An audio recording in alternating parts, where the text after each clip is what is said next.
यदा संघर्ते चायम कूर्मो अंगानीव सर्वशः इंद्रियार्थेभ्यस तस्य प्रज्ञा प्रतिष्ठिता। वाह प्रभु वाह। केशव, आसक्ति सर्वनाश का मूल है। हाँ अर्जुन, इसलिए तो मैं तुम्हें निरासक्त होने को कह रहा हूं, स्थित प्रज्ञ होने को कह रहा हूं, क्योंकि स्थित प्रज्ञ की स्थिति निष्काम कर्मयोग की चरमावस्था है। हे केशव, कृपया स्थित प्रज्ञ का कोई स्पष्ट उदाहरण देकर समझाओ। हे अर्जुन, विशाल और अथाह सागर का स्वभाव स्थित प्रज्ञ मनुष्य की भांति ही होता है। नदी में यदि अधिक पानी आ जाए तो उस नदी में बाढ़ आ जाती है। उसकी तूफानी लहरें किनारों को तोड़कर चारों ओर तबाही मचा देती है। यह हाल एक क्षुद्र मन वाले व्यक्ति का होता है। थोड़ा सा धन, थोड़ी सी सफलता उसे हजम नहीं होती, और धन और सफलता के नशे में चूर वो मर्यादाएं तोड़कर एक ओछे इंसान की तरह हरकतें करने लगता है। हे अर्जुन, जो भोग विलास का भक्त होता है वो परमात्मा का भक्त कैसे हो सकता है? ऐसे मनुष्य जो बाहर से भक्ति का प्रदर्शन करते हैं परंतु मन से विषयों के चिंतन और उनकी आसक्ति में लीन रहते हैं, वो भक्ति का केवल ढोंग करते हैं।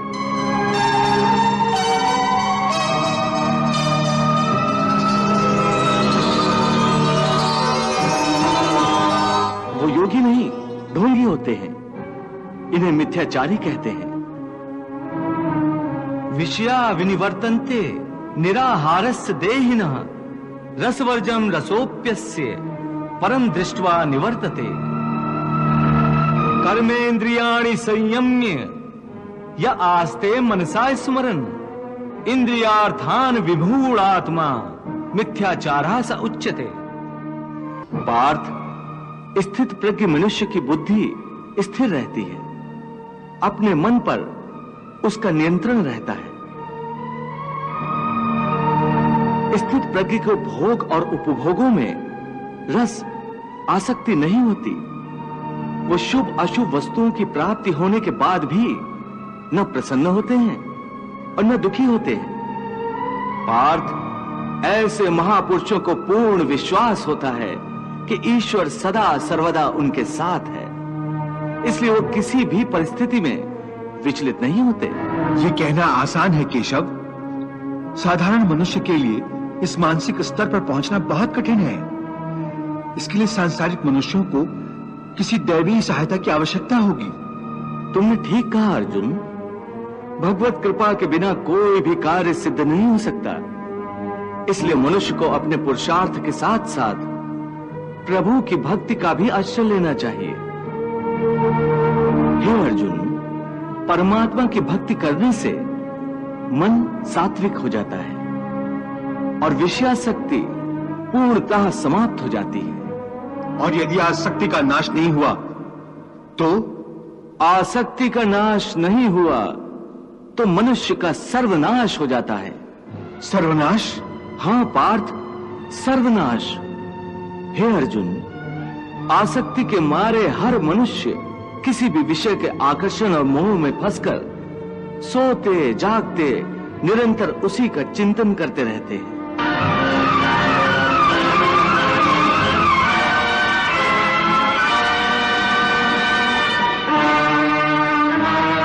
जैसे कोई मनुष्य किसी सुंदर स्त्री के प्रेम में पड़ जाता है, जो जागते हुए उसी की कल्पना और सोते में उसी के सपने देखता है। इस प्रकार निरंतर चिंतन से आसक्ति की नींव पर काम की भावना उभरने लगती है।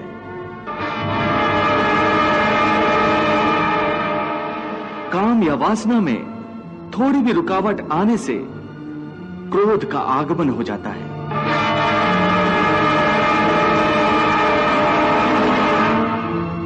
जहां क्रोध है वहां सम्मोह अथवा अविचार अथवा अविवेक भी है।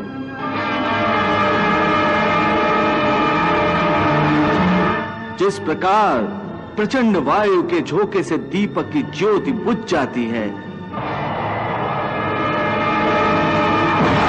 उसी प्रकार काम जनित अविवेक की आंधी से मनुष्य की स्मृति नष्ट हो जाती है। और जब स्मृति भ्रंश हो जाता है तब बुद्धि नाश में कितना समय लगता है पार्थ? चैतन्य का नाश होने पर जो दशा शरीर की होती है, ठीक वही दशा बुद्धि का नाश होने पर मनुष्य की हो जाती है। बुद्धि नाश के कारण मनुष्य का भी सर्वनाश होता है।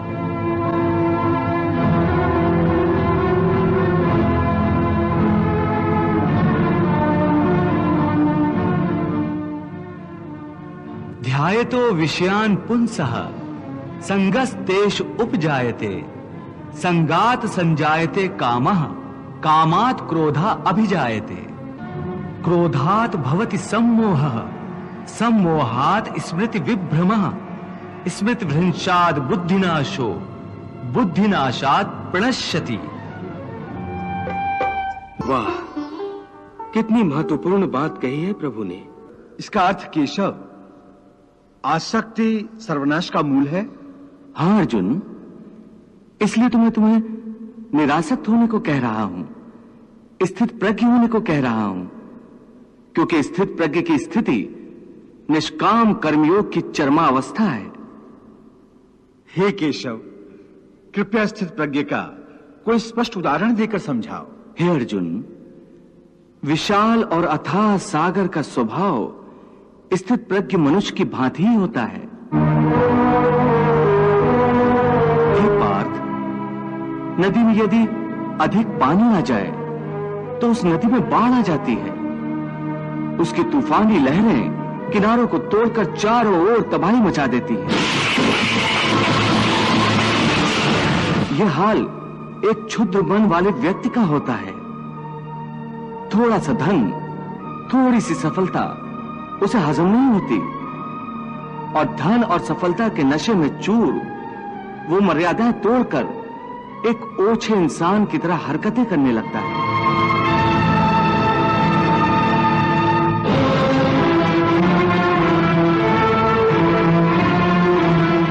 परंतु स्थित प्रज्ञ मनुष्य एक सागर की भांति होता है, जिसमें चारों ओर से नदियों का जल निरंतर जमा होता रहता है।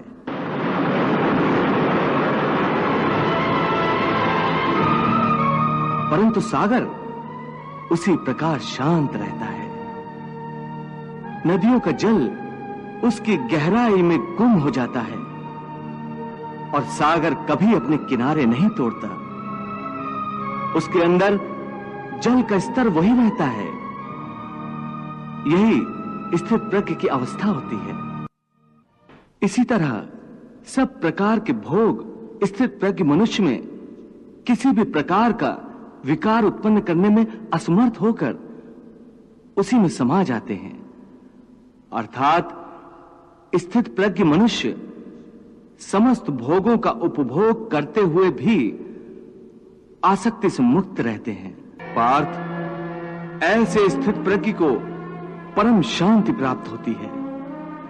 ऐसे स्थित प्रज्ञ मनुष्य ही जगत का कल्याण करते हैं, लोक कल्याण करते हैं। सामान्य मनुष्य तो भोग की पदार्थों के पीछे दौड़ते हुए अपनी जीवन यात्रा समाप्त कर देता है, परंतु स्थित प्रज्ञ मनुष्य की जीवन यात्रा जन कल्याण का उद्देश्य रखती है।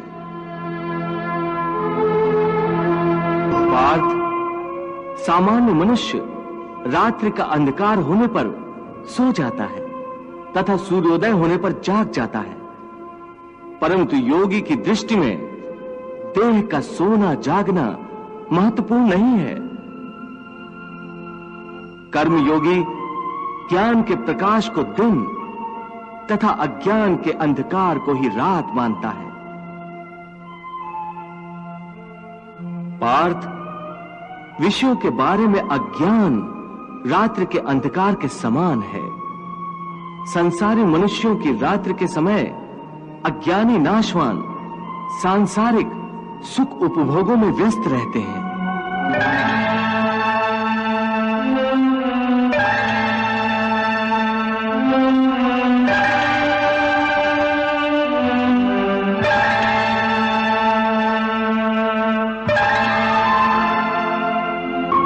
ज्ञानी और योगी जागते हैं और परमात्मा का चिंतन करते हैं।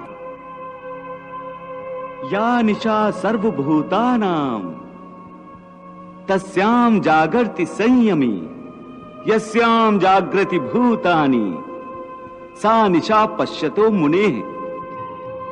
वाह प्रभु वाह। हे कृष्ण, जन कल्याण के लिए ये बताओ कि सबसे श्रेष्ठ यज्ञ कौन सा है? हे पार्थ, द्रव्य यज्ञ की अपेक्षा ज्ञान यज्ञ अत्यंत श्रेष्ठ है, क्योंकि मानव का सर्वोच्च कल्याण केवल ज्ञान की शक्ति से ही हो सकता है। ज्ञान ही मानव को अच्छे बुरे, पाप पुण्य, धर्म अधर्म की पहचान कराता है। यहां तक कि ज्ञान के द्वारा ही प्राणी को भगवान के स्वरूप का सही ज्ञान होता है। हे पार्थ, ज्ञान ही वो अग्नि है जिसमें मानव के सारे दोष, दंभ, अहंकार आदि अवगुण भस्म हो जाते हैं। यहां तक कि भक्ति का मूल भी ज्ञान ही है। क्या कहा? भक्ति का उद्गम भी ज्ञान से ही होता है? हाँ अर्जुन। या निशा सर्वभूतानां तस्याम जागर्ति संयमी यस्याम जागृति भूतानि सा निशा पश्यतो मुनेः। हे केशव, जैसा कि तुम कह रहे हो ज्ञान योग कर्म योग से श्रेष्ठ है, तो फिर तुम मुझे कर्म करने और युद्ध करने का उपदेश क्यों दे रहे हो? मुझे संहार करने की प्रेरणा क्यों दे रहे हो? पार्थ, मैंने ये तो नहीं कहा कि ज्ञान योग कर्म योग से श्रेष्ठ है। मेरे कहने का अर्थ यह नहीं था। तुम्हें धोखा हुआ है। हे पार्थ, जैसे साधारण दृष्टि से देखने पर एक नगर में दो आने वाले रास्ते हों, एक पूरब से आ रहा हो, दूसरा दक्षिण से आ रहा हो, परंतु जिस तरह वो दोनों रास्ते अलग अलग दिशाओं से आते हुए एक ही नगर में पहुंचते हैं, उसी तरह ज्ञान योग और कर्म योग दो अलग अलग साधन हैं, परंतु उनका लक्ष्य एक ही है। और दोनों मार्गों से साधक ब्रह्म को ही पाता है। इसलिए दोनों योग उत्तम है, परंतु ज्ञान पर आधारित सांख्य योग की साधना कठिन है। इसके मुकाबले कर्म योग की साधना आसान है। हे अर्जुन, मैंने पूर्व काल में भी इस लोक में रहने वालों के लिए दो प्रकार की निष्ठा कही थी, ज्ञानियों के लिए अथवा सन्यासियों के लिए ज्ञान योग की, और योगियों अर्थात कर्मयोगियों के लिए कर्म योग की। ये दोनों रास्ते प्राणी को भगवान तक ले जाते हैं। लोके अस्मिन् द्विविधा निष्ठा पुरा प्रोक्ता मया नघ ज्ञान योगेन सांख्यानाम कर्म योगेन योगिना। अर्जुन, कर्मों के स्वरूप से त्याग हो ही नहीं सकता, क्योंकि कोई भी प्राणी क्षण मात्र के लिए भी बिना कर्म किए नहीं रह सकता। सभी लोग प्रकृति से उत्पन्न हुए गुणों द्वारा प्रति क्षण कर्म करने पर मजबूर हैं। इसलिए जब प्राणी कर्म करने पर विवश है तो उसे चाहिए कि कर्म इस प्रकार करे जैसे कोई यज्ञ किया जाता है। यज्ञ? हाँ पार्थ, यज्ञ लोक कल्याण के लिए भी किया जाता है और भगवान की आराधना के लिए भी। इसलिए जब कर्म करना ही है तो अपने सारे कर्म या तो लोक कल्याण के लिए कर या मेरे निमित्त कर। इससे तेरे कर्म एक यज्ञ के समान पवित्र, कल्याणजनक और दिव्य हो जाएंगे। इसलिए कर्म को यज्ञ समझकर करता जा तो कर्म बंधन से मुक्त रहेगा। क्योंकि हे पार्थ, यज्ञार्थ जो कर्म किया जाता है उसको छोड़कर बाकी सब प्रकार के कर्मों का बंधन मनुष्य को बांध लेता है। यज्ञार्थात् कर्मणो नेत्र लोकोयम कर्म बंधनः तदर्थम कर्म कौन्ते मुक्त संगा समाच। हे अर्जुन, शास्त्रों में कई प्रकार के यज्ञों का वर्णन है जिनके द्वारा प्राणी देवताओं की आराधना करके उनको प्रसन्न करते हैं। हे अर्जुन, समस्त देवता मेरा ही स्वरूप है, इसलिए इन यज्ञों के द्वारा प्राणी मेरी ही आराधना करते हैं। हे मधुसूदन, तुम्हारे कहने का अर्थ है कि यज्ञ कई प्रकार के होते हैं? कृपा करके मुझे उन सब का विवरण बताओ। पार्थ, पहले यह समझ लो कि यज्ञ क्या है। अपनी किसी श्रेष्ठ वस्तु को, अपने धन दौलत को, अपनी किसी विशिष्ट भावना को, बल्कि अपनी किसी तीव्र कामना को भी मुझ परमात्मा के चरणों में समर्पण कर देना, इसी को यज्ञ कहते हैं। अपनी प्रिय वस्तु की कुर्बानी, यही यज्ञ की मूल भावना है। इसीलिए शास्त्र कहते हैं कि यज्ञ में आहुतियां देने के पश्चात जो अन्न बच जाता है उसे खाने वाला मनुष्य सब पापों से मुक्त हो जाता है। और जो लोग केवल अपना ही पेट भरने की ही भावना से अन्न पकाते हैं, वो तो पाप का ही भोजन करते हैं। हे केशव, यज्ञ के बारे में आम धारणा तो यही है कि अग्नि जलाकर अग्नि कुंड में आहुतियां देने का नाम यज्ञ है। परंतु हे माधव, तुम तो कहते हो कि जन कल्याण का कोई भी कर्म यज्ञ है। अपने किसी प्रिय वस्तु का बलिदान अथवा त्याग भी यज्ञ है। इसका अर्थ क्या है? हे अर्जुन, ये ठीक है कि प्राणी अपनी अपनी निष्ठा के द्वारा ही अलग अलग प्रकार से अलग अलग देवताओं की पूजा करने के लिए हवन आदि करते हैं, उसे भी यज्ञ कहते हैं।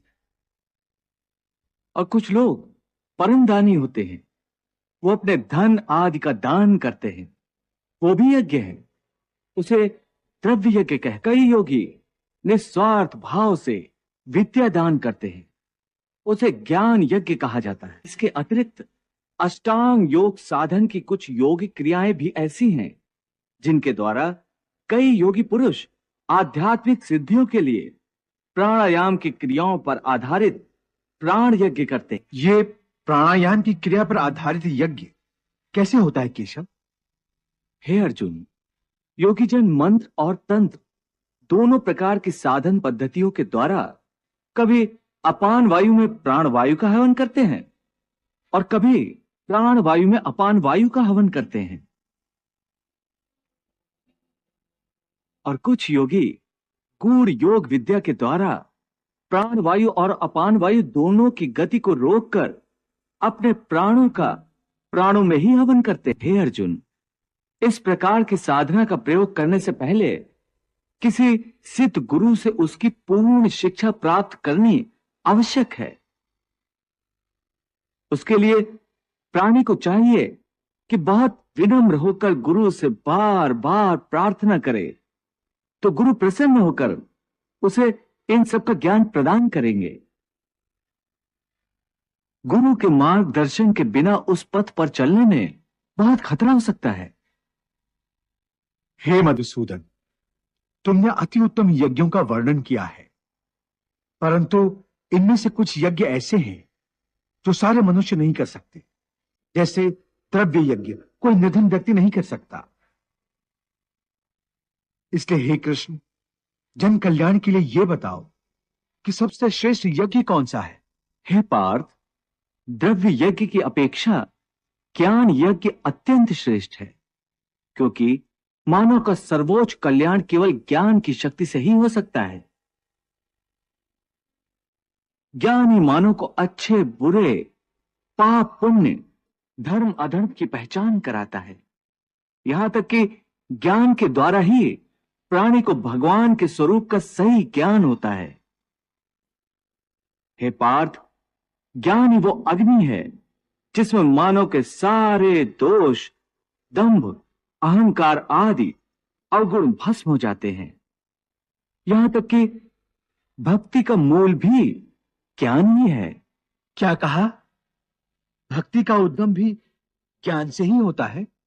हां अर्जुन, ज्ञान के पर्वत की चोटी पर पहुंचकर ही मनुष्य को यह ज्ञान प्राप्त होता है कि ज्ञान पर्वत की चोटी से बहुत ऊपर वो निर्मल आकाश है जहां भक्ति का राज्य है।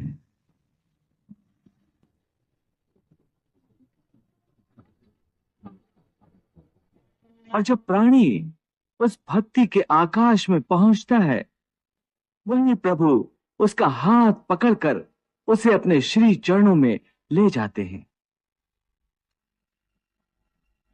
हे अर्जुन, ये समझ लो कि ज्ञान की अंतिम सीढ़ी पर चढ़कर ही प्राणी को श्रद्धा के पंख प्राप्त होते हैं।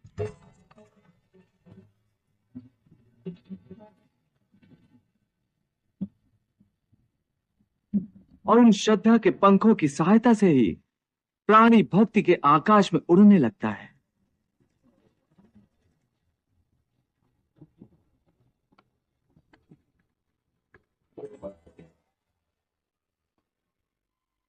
इसीलिए मैंने ज्ञान यज्ञ को ही सर्वश्रेष्ठ कहा है।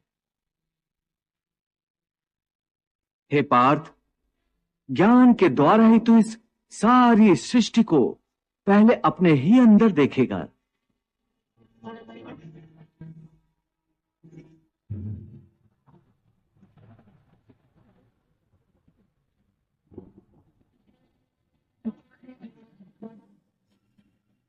और फिर वह सब कुछ तुम्हें मुझ परमात्मा के अंदर ही समाया हुआ दिखाई देगा।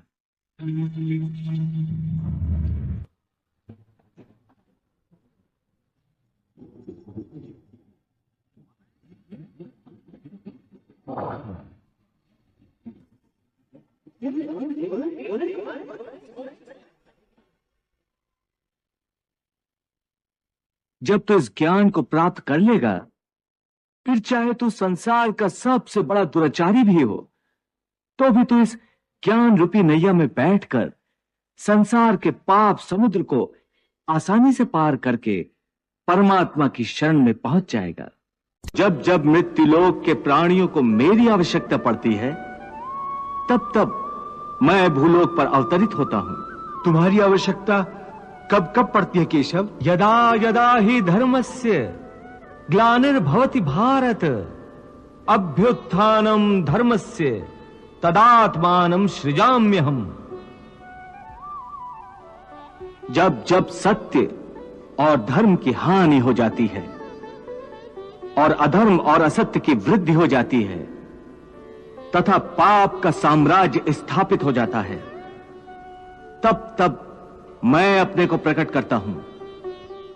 परित्राणाय साधूनां विनाशाय च दुष्कृतां धर्म संस्थापनार्थाय संभवामि युगे युगे। हे अर्जुन, मैं जिस योग की शिक्षा तुम्हें प्रदान कर रहा हूं, सबसे पहले कल्प के आदि में मैंने यही योग सूर्य को बताया था। इमं विवस्वते योगम प्रोक्तवान हम व्ययम विवस्वान मनवे प्राह मनुरिक्ष्वा कवे ब्रवीत।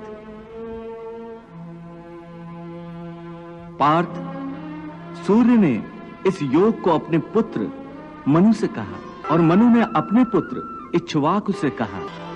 हे अर्जुन, इस प्रकार परंपरा से प्राप्त इस योग को राज ऋषियों ने जाना, परंतु बहुत समय से ये योग इस लोक से लुप्त हो गया। आज यही पुरातन योग मैंने तुझसे कहा है, क्योंकि तुम मेरे भक्त हो और सखा भी, इसलिए मैं तुम्हें ये गुप्त ज्ञान प्रदान कर रहा हूं। हे केशव, तुम तो कह रहे हो कि तुमने ये योग सूर्य से कहा था, परंतु तुम्हारा जन्म तो इसी काल में हुआ है और सूर्य का जन्म तो पुराना है। फिर तुमने ये योग सूर्य से कैसे कहा? हे अर्जुन, इस मृत्युलोक में तुम्हारे और मेरे अनेक जन्म हो चुके हैं और आगे भी होते रहेंगे। मैं भी अनेक बार इस मृत्युलोक पर अवतरित होता रहता हूं। परंतु तुम अज्ञान के कारण इस रहस्य को जानते नहीं हो, और मैं दिव्यत्व के कारण जानता हूं। परंतु हे अर्जुन, मेरा जन्म साधारण प्राणियों की भांति नहीं होता। मैं अविनाशी हूं।